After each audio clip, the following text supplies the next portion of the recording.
সচিবালয়ে আজ ব্যস্ত সময় পার করছেন প্রধানমন্ত্রী তারেক রহমান। বিভিন্ন মন্ত্রী ও বিশিষ্টজনদের সাথে সাক্ষাতের কথা রয়েছে। বিস্তারিত জানাচ্ছেন সহকর্মী সিফাত শাহরিয়ার।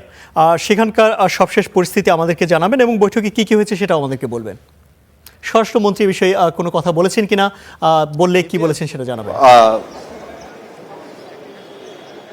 কিছুক্ষণ আগে স্বরাষ্ট্রমন্ত্রী কথা বলেছেন ইমতিয়াজ। আমরা সবশেষ এই 5টা মিনিট আগেই তার সাথে কথা বলেছিলাম। গণমাধ্যম কর্মীরা তাকে প্রশ্ন করেছিল, যেহেতু 12 তারিখে সংবিধানের প্রথম অধিবেশন হবে, তো সেক্ষেত্রে সেখানকার কি হবে সেসব প্রক্রিয়া নিয়ে আলাপ করা হয়েছে এবং সংবিধান সংস্কার পরিষদের যেই টি রয়েছে সেটি তারা বলছে যে বিদ্যমান যে সংবিধান রয়েছে সেখানে সংবিধান সংস্কার পরিষদের বিষয়টি যেহেতু নেই, সেক্ষেত্রে তারা সেখানে শপথও নেয়নি। তবে বিরোধী দল যেহেতু শপথ নিয়েছে, তাদেরকে এই প্রশ্নটি করা হয়েছে, তাহলে সেটি কি হবে। তারা বলছেন এটি আর তাদের নিজস্ব ব্যাপার, তবে সংবিধানে যেহেতু নেই সেক্ষেত্রে এটিকে সংবিধানে আগে নিয়ে আসতে হবে, পাশ করতে হবে এবং পরবর্তী সময়ে এর কি কার্যকারিতা হবে সেটি জানা যাবে। তবে প্রথম অধিবেশনেই এটির আসলে যে কার্যকারিতা কিংবা এটি কিভাবে কি হবে সেটি আসলে আলোচনার সাপেক্ষে প্রথম অধিবেশনের পরেই বিরোধী দল এবং সরকারি দল সবাই মিলে বসে সেখানে এই সংবিধান সংস্কার পরিষদ নিয়ে আলোচনা হবে, তারপরে সিদ্ধান্ত নেওয়া হবে।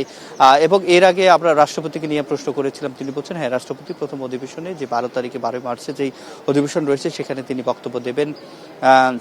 এছাড়া এর আগে আমরা যেটি দেখেছি, মুক্তিযুদ্ধ বিষয়ক যিনি মন্ত্রী রয়েছেন তিনি কথা বলেছেন, হাফিজউদ্দিন আহমেদ। তিনি যেটি বলেছেন, যারা ভুয়া মুক্তিযুদ্ধ সার্টিফিকেট নিয়ে এতদিন সুযোগ সুবিধা নিয়েছিল তাদের সেই ভুয়া মুক্তিযোদ্ধাদের সে তালিকা তারা সেটি তৈরি করছেন।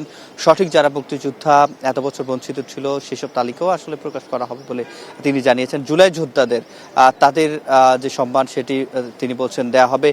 এর আগে একেবারে সকালবেলা স্থপতি এম শামসুল হক তার নেতৃত্বে যারা নগর পরিকল্পনাবিদ রয়েছেন, নগরের বিশেষজ্ঞ যারা রয়েছেন তাদেরকে নিয়ে প্রধানমন্ত্রী প্রথম বৈঠকটি করেছেন এবং সেখানে বিশেষ করে নারীদের জন্য আলাদা বাসের যে ব্যবস্থা, মনোরেলের যে ব্যবস্থা সেটি নিয়ে আলোচনা হয়েছে। বলছে যে মেট্রো রেলের পাশাপাশি মনোরেলের ব্যবস্থা করা হবে, যেহেতু যানজট এবং গণবসতি বা এই ঢাকাতে বাড়ছে সেটিকে কিভাবে নগরে আরো বেশি স্বস্তি নিয়ে আসা যায় এবং নগরবাসীর যে ভোগান্তি সেটি কিভাবে কমিয়ে আনা যায় সে নিয়ে কথা বলেছেন এবং প্রধানমন্ত্রী নির্দেশনা দিয়েছে বিশেষ করে নারীদের জন্য যাতে যে গণপরিবহন সেটি যাতে আরো বেশি নিরাপদ হয় এবং দ্রুতগতি তারা কর্মস্থলে ফিরতে পারে সে নিয়ে আলোচনা হয়েছে, নির্দেশনা দিয়েছে। তো এই ছিল আমার কাছে সচিবালয় থেকে প্রধানমন্ত্রীর আজকের যে কর্মসূচিগুলো রয়েছে, মন্ত্রীদের সাথে যে বৈঠক রয়েছে সেগুলো নিয়ে সবশেষ। সিফাত, আপনাকে ধন্যবাদ।